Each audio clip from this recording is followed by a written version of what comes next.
wondered why black people living in white people's nations are often poor? Black people can never become rich if they are living in a white people's nation. Before you react to this, let us tell you how. The system is designed in a way that won't let you get rich. Only a few people could escape the matrix, but most would remain in the cycle of poverty. But this is not something that has started happening in recent years. It has been happening for centuries. White people never missed a chance to steal black people's money and to keep them poor. They did everything. But will this ever end? Let's find out. The Black History Archives. The history of black people in the United States is a story written with resilience, struggle, and triumph. From the harrowing journey of capture and enslavement to the liberating echoes of the Emancipation Act, the black community has weathered storms that would break the spirit of many. However, despite overcoming tremendous odds, the echoes of discrimination, inequality, and deliberate savagery persist through the generations. Apart from all other things, what made the black community weak back in time was the efforts never to let them grow rich. And some parts of this effort persist. But how did white people manage to keep black people poor? In the wake of freedom from slavery, hope soared high for African Americans, envisioning a life unshackled from oppression. However, the post-emancipation era witnessed the rise of Jim Crow laws and segregation, ending the promise of liberty. This ominous shadow transformed the ideal of equality into a daunting challenge for black Americans. The aftermath of emancipation brought forth a harsh reality, the persistence of the black-white wealth gap. Despite the chains of slavery being shattered, economic bonds continued to bind the aspirations of African Americans.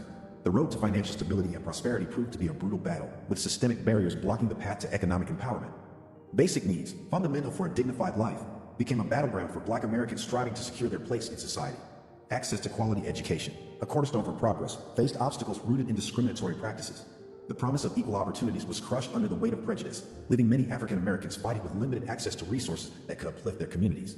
Housing, a symbol of stability and progress, became a place where discrimination persisted. Segregation confined black families to neighborhoods marked by neglect and inadequate resources.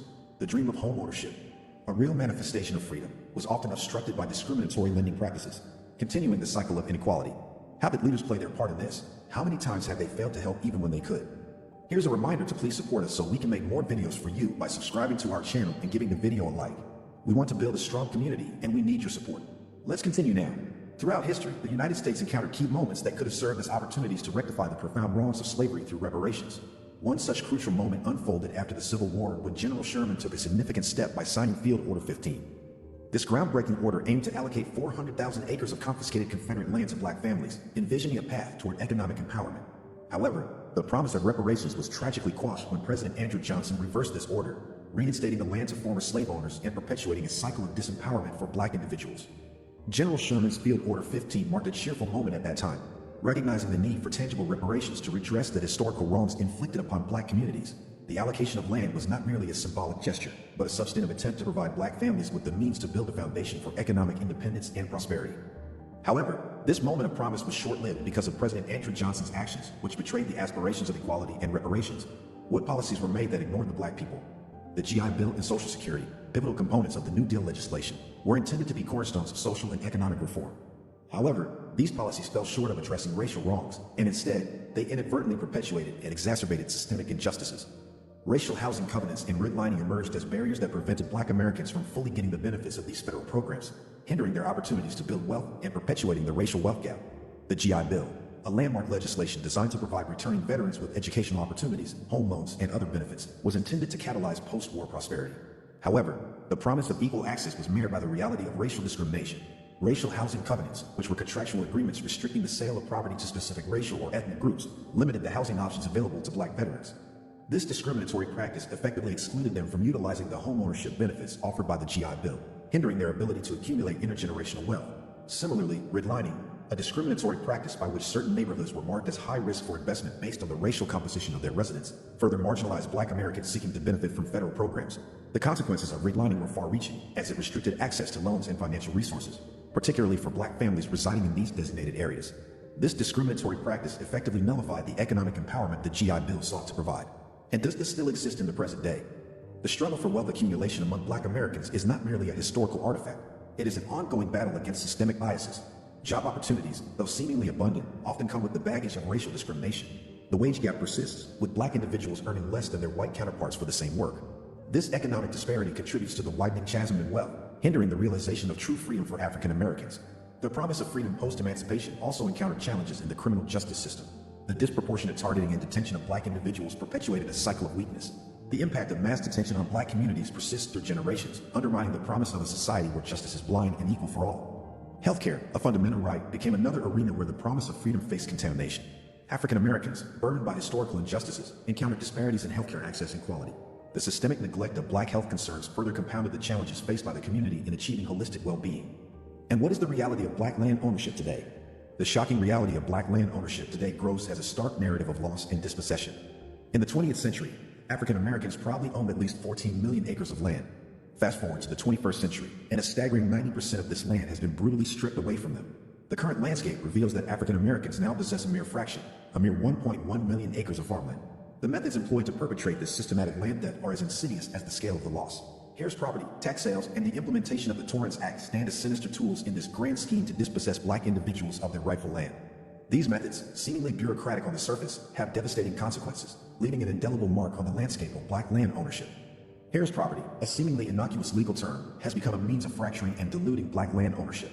The complexities of inheritance laws often result in shared ownership among family members, opening the door for external forces to exploit these divisions. Corrupt leaders exploit legal loopholes, leading to the forced sale of land, further diminishing the already dwindling black-owned acreage. Tax sales, clearly a mechanism to ensure revenue for local governments, have converted into a tool of dispossession disproportionately affecting African American landowners.